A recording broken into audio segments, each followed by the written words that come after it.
नमस्कार. स्वयं अध्ययनाच्या आज आपण 36व्या भागामध्ये शिरतो. गेले काही दिवस आपण मला वाटते जी कौशल्य आहेत त्या कौशल्याविषयी बोलत होतो.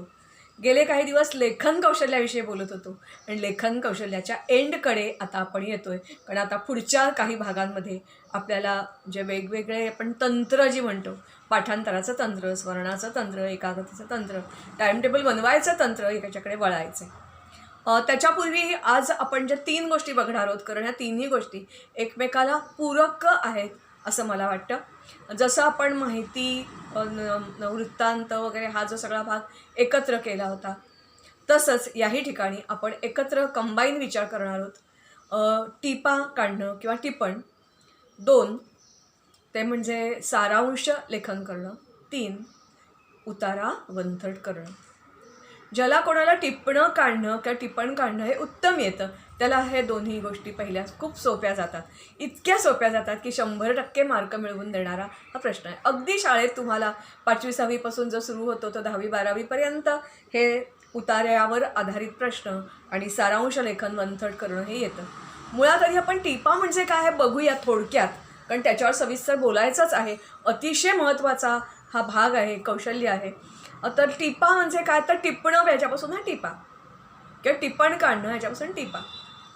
आता हे जे टिपणं म्हणजे नेमकं काय असतं, तर कोणतीही गोष्ट आपण एखादी जेव्हा बघतो, ऐकतो, मग तो एखादा निसर्ग सीन असेल, एखादी ऐतिहासिक घटना असेल, किंवा आत्ता आपण जसं बघतोय की संसदेचं अधिवेशन आपण बघतो ना, किंवा काही वेळेला आपण ट्रिपला गेलेलो आहे आणि मग एखाद्या किल्ल्यावर गेलेलो आहे, तिथलं स्मारक किंवा आणखीन काही बघतो आहे.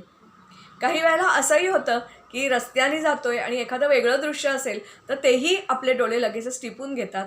डोळे नुसते टिपून घेत नाहीत, कान नुसते टिपून घेत नाहीत, तर जे बघतो ऐकतो ते मनात उतरवणं, हृदयात उतरवणं, त्याच्यावर प्रक्रिया करणं.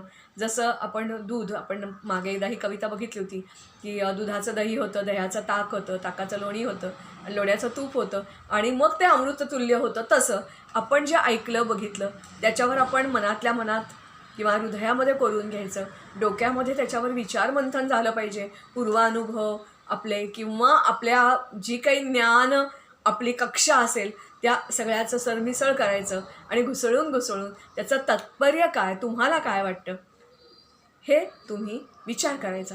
प्रत्येक वेळेलाच आपण लिहितो बोलतो असं नसतं, पण डोक्यामध्ये ही प्रक्रिया करायची सवय तुम्हाला जर झाली असेल, टिपून घेणं, तर तुम्हाला ह्या गोष्टी सोप्या जातात.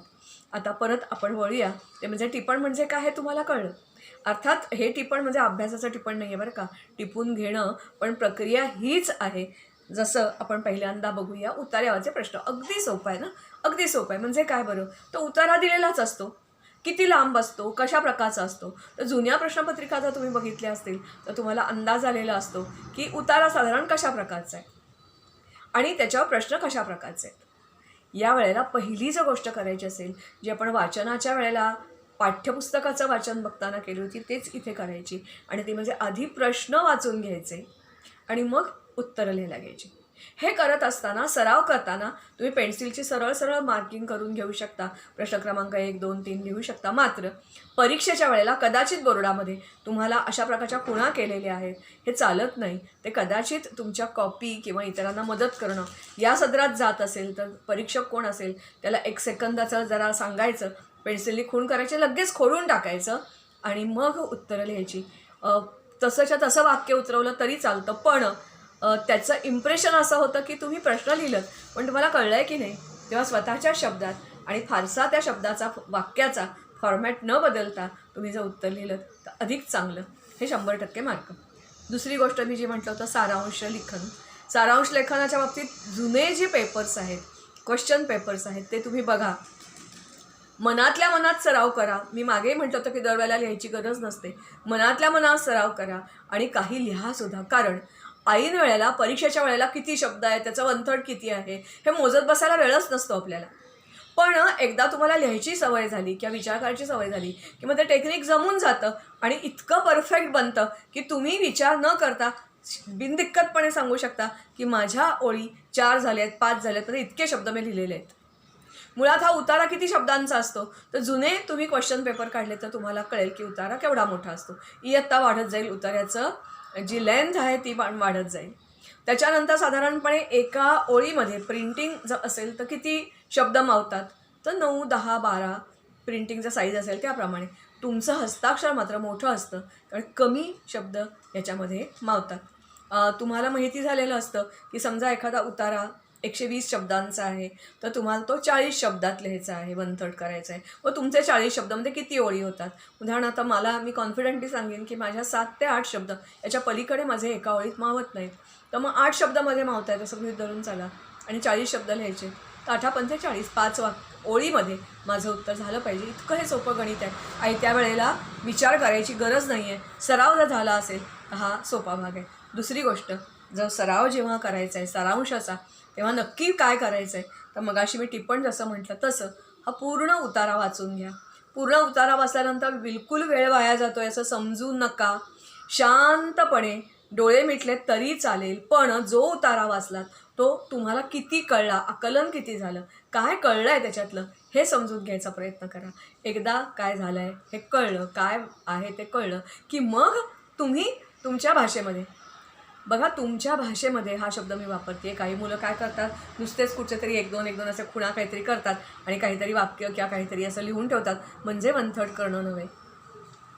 वन थर्ड करणं याचा अर्थ तुम्ही विचार करणं आणि मग तुम्हाला जे काही भावलं असेल, जे वाटलं असेल ते तुम्ही तुमच्या शब्दामध्ये, वाक्यामध्ये 1/3 भाग लिहिणं, म्हणजेच हा सारांश करणं. One third.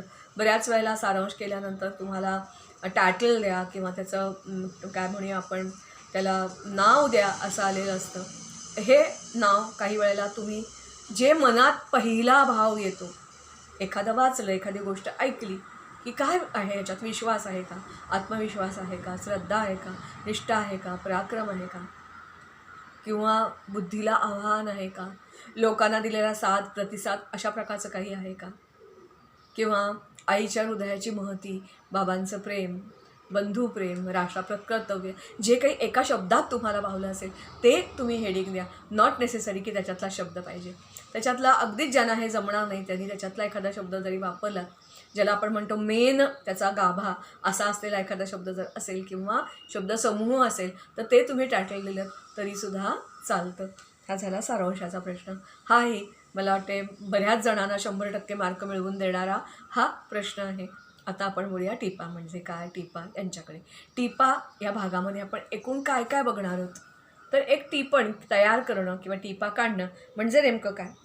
दुसरं, कोणत्या विषयाच्या काढायच्या आहेत नेमक्या मला, फक्त भाषांच्या, इतिहास भूगोलाच्या की कोणत्या विषयांच्या, ते कशा प्रकारे काढायचे.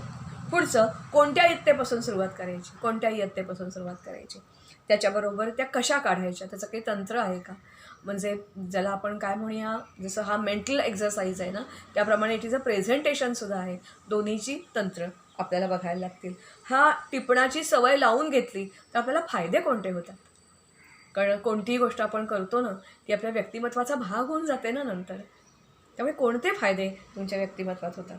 दुसरी गोष्ट म्हणजे तुमचा हेतू काय आहे टिपण काढायचा, ते तुम्हाला क्लिअर झालं पाहिजे. म्हणजे बाकीच्या गोष्टी सहज आणि सोप्या होतील. मी तुम्हाला मगाशी म्हटल्याप्रमाणे आपल्याला सुरुवातच जर करायची असेल तर त्याला अभ्यासाचं स्वरूप न देता अगदी साधी गोष्ट आपण बघूया की बहुतेक सगळ्या शाळांमध्ये मूल्य शिक्षणाचा तास पहिला असतो. शिक्षणाचा तास मूल्य असं काही वेगळं नाव दिलं नसेल तरीसुद्धा सुरुवातीला शाळा भरताना प्रार्थना होते आणि मग काहीतरी रोजच्या बातम्या सांगितल्या जातात, त्या दिवसाचं महत्त्व सांगितलं जातं, गोष्ट सांगितली जाते. हा जो काही कार्यक्रम असेल ना, हा कार्यक्रम सुरुवातीला 1ली आणि 2रीला शिक्षकांच्या मदतीने आणि मग 3रीपासून तुम्ही जे ऐकलं ते तुम्ही थोडक्यात लिहायचा प्रयत्न केलात. एखाद्या वाक्यात असेल, आज कोणाची बातमी ऐकली, तर उदाहरणार्थ कालच जमनालाल बजाज जे आपले कारखानदार होते त्यांचा जन्मदिवस होता. मग ती बाईंनी कदाचित माहिती सांगितली असेल. कारण भारतामध्ये काय कुठच्याच देशामध्ये फक्त शेती नसते ना, शेतीच्या बरोबर कारखानदारी आणि इतर सेवा उद्योग पण चालायला लागतात ना. ही अशा प्रकारची 3 चाकाची गाडी असते, त्याच्याशिवाय आणखीन बरंच काही काही असतं. तेव्हा तुम्ही ते लिहून ठेवायचा प्रयत्न करा. हां, हे उद्योगपती होते, मग त्यांनी कोणता उद्योग समूह केला, ऑटोमोबाईल पाहिलं होतं का, जे काही तुम्हाला कळलं असेल ते, त्याला काही मार्क वगैरे मिळायला पाहिजेत, बाईने द्यायला पाहिजेत म्हणून नव्हे, पण तुम्ही तुमच्या शब्दात लिहून ठेवायची सवय केली तरी चालेल. किंवा कुठेतरी सहलीला गेलेला आहात, मग कुठे निघालात, काय नेलात. बऱ्याच वेळेला सहलीचं वर्णन सांगायला झालं की मुलं उगाचच काहीतरी लांबड लावतात की असं आलं, मग बसमध्ये बसलो. इतकं सगळं डिटेल लिहायची नसते गरज. त्याच्या थोडक्यात काय आहे ते लिहा. किंवा मगाशी मी तुम्हाला म्हटल्याप्रमाणे तुम्हाला दैनंदिनी लिहायची जर तुम्ही सवय ठेवली तरी तुम्हाला फायदा पडेल. किंवा एखाद्या वेळेला तुम्ही व्याख्यान ऐकलेलं आहे, एखादं नाटक बघितलेलं आहे, चित्रपट बघितलेला आहे, किंवा काही वेळेला तुम्ही तुमच्या मुलांच्या बरोबर गटामध्ये काही गप्पा मारलेल्या आहेत वेगळ्या विषयावर, कोणी काही गोष्ट बाईंनी सांगितलेली आहे, तर ते काय आहे ना थोडक्यात लिहून ठेवणं. म्हणजे कसं आहे, मगाशी मी म्हटलं ना की मनात टिपून घेणं, हृदयात टिपून घेणं, हे सगळं मान्य आहे ना मला, पण यांनी कायम तुमच्या मेमरीमध्ये ते राहत नाही. कायम मेमरीमध्ये हवं असेल राहायला आणि पुढे भविष्यात कधी याचा उपयोग करावा असा वाटला तर तो करता आला पाहिजे असेल, तर तुम्हाला ते अक्षरं करावं लागतं, लिहावं लागतं. असं लिहिणं म्हणजे टिपण काढणं. मग काही वेळेला टिपण काढताना आपण कसला वापर करतो, तर फक्त शब्द आणि वाक्यच लिहितो का? काही वेळेला बऱ्याचशा वेळेला शब्द आणि वाक्य लिहितो. काही वेळेला मात्र शब्द आणि वाक्य न लिहिता चक्क चित्र काढतो. म्हणजे आपल्या शाळेचा एक स्टुडंट आहे बरं का, तो आता मोठा एका ट्रेनिंग याचा डायरेक्टर आहे, तर तो स्केचेस खूप छान काढतो. जे काही दिसेल त्याचं स्केचेस. किंवा मध्ये मी फॉरेवर 40 कर्नल वसंत वेणुगोपाल महावीर चक्र विजेते, त्यांना अशी सवय होती की ते स्केचेस काढायचे आणि ते स्केचेस खूप बोलती असायची. किंवा तुम्हाला आणखीनही एक माहिती आहे की मला वाटते बहुतेक सगळ्या वृत्तपत्रामध्ये कार्टून येतं, ते खूप बोलकं असतं. हे कार्टून म्हणजे पण काय असतं, एक प्रकारची ती टीपच बनवलेली असते. काही वेळेला हेही नसतं, तर आलेख काढलेला असतो. मग तो पाय चार्ट असेल किंवा आणखीन स्तंभ आलेख असेल किंवा आणखीन काही असेल किंवा आणखीन काही चित्र काढलेलं असेल, हा पण एक प्रकारे टिपणं काढण्याचाच भाग आहे, नो डाऊट. एखादा विनोद त्याच्यावर तुम्हाला सुचला असेल तर तो तुम्ही नोट करून ठेवा, तो पण टिपणं काढण्याचाच भाग आहे, हे विसरायचं नाही आहे. त्याच्याशिवाय बऱ्याच वेळेला काही शब्दामध्ये काही शब्द असतील, म्हणजे नॉट नेसेसरी की त्याच्यातलाच असेल, पण त्याच्यावरून सुचलेला एखादा एकदम शब्द, भंकस, तुमच्या मुलांचा लावडका शब्द मी वापरत नाही बरं का, पटकन म्हणून टाकता, किंवा क्या बात है, आणि मग त्याच्या पुढे एखादे असं लिहिलं तरीही चालेल. नॉट नेसेसरी की अमुकच प्रकारचा फॉर्मॅट हवा, पण एकच अट आहे की ते बघितल्यानंतर तुम्हाला, आणि जर इतरांना हवं असेल तर काही वेळेला इतरांना सुद्धा अर्थबोध झाला पाहिजे की तुम्हाला ह्याच्यावरून म्हणायचं आहे काय, ते म्हणजे टिपण. कळलं तुम्हाला सगळ्यांना आता टिपण म्हणजे काय ते?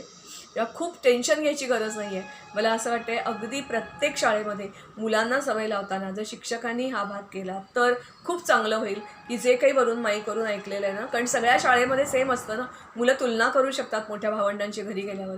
इतर वर्गातल्या मुलांना एखादी दिवस आलेली नाही आहे तर उतरवून घेऊ शकतात, ते होऊ शकतं. पण एक सावधगिरीची तुम्हाला सूचना देते की काही असं म्हणतात की ह्या क्लासेसचे ना टिपण एकदम मस्त असतं बरं का, फार छान टिपा किंवा नोट्स दिलेल्या, तुम्ही त्याला नोट्स शब्द वापरता. किंवा काही जण म्हणतात अरे त्या वर्गातल्या बाई आहेत ना त्या खूप छान नोट्स देतात बरं का. आणि मग पूर्वीच्या काळी झेरॉक्स मशीनच नव्हती, आम्हाला ते उतरवून काढावं लागायचं. उतरवून काढताना आपण लेखनाचे फायदे बघितलेले आहेत की 5 वेळा 10 वेळा वाचणं म्हणजे एकदा उतरवणं आहे. आता मुलं काय करतात, म्हणजे झेरॉक्सच्या इथे आम्ही जर कधी गेलो तर मुलं वह्याच्या वह्या आणलेल्या असतात आणि वह्याच्या वह्या झेरॉक्स करून घेत असतात. एका वहीमधून झेरॉक्सच्या कागदावर आलं, तुमच्या डोक्यात शिरलं नाही, तर त्याचे फायदे व्हायला पाहिजेत, ते तुम्हाला होणार नाहीत. भले काही वेळेला तुम्ही ग्रुपमध्ये ठरवलं असेल टिपणं काढायची, तू याच्यावर काढ, मी याच्यावर काढ, मी याच्यावर काढ, मी याच्यावर काढ, तरी झेरॉक्स करून घेऊ नका. अशी सगळ्यांनी काढलेली टिपणं एकत्र बसून वाचा, त्याच्यावर चर्चा करा. त्याच्यावर काही भर घालायची आहे का, त्याच्यात काही जास्तीचं आलेलं आहे का, काही चुकीचं आहे का, काही कोणाला डाऊट्स आहेत का, ती माहिती कन्फर्म करायची आहे का. कारण कित्येकदा असं होतं की केलेल्या टिपणावरून तुम्हाला, म्हणजे अगदी त्याला कोणीही, म्हणजे हिटलर, त्याच्याकडे इतिहासाची कित्येक टिपणाच्या वह्या त्याला मिळाल्या. म्हणजे भले हिटलरची प्रतिमा तुमच्या मनामध्ये वेगळी असेल, पण तो सुद्धा अभ्यासू होता, त्याने टिपणं अशी काढलेली होती. तेव्हा कोणतीही व्यक्ती असू दे, ही जी टिपणं काढलेली असतात, ही टिपणं तुम्हाला उपयोगी पडतात. मला असं वाटतं की एक गोष्ट शेवटची मी सांगते आणि थांबते. लोकमान्य टिळक त्यांचा जे गीता रहस्य ग्रंथ होता तो त्यांनी लिहिला ना, कुठे लिहिला तेही तुम्हाला माहिती आहे, तुरुंगात असताना लिहिलेला होता. आणि मग त्याच्यावर बंदी घातली गेली, तर ते काय म्हणाले, काही हरकत नाही, काहीही हरकत नाही, मी बंदी घातली तर इथे माझ्या डोक्यात जे आहे ते कोणी चोरून नाही येऊ शकत आहे, मी परत लिहून काढेन. असं व्हायला हवं असेल तर झेरॉक्स हा पर्याय नाही.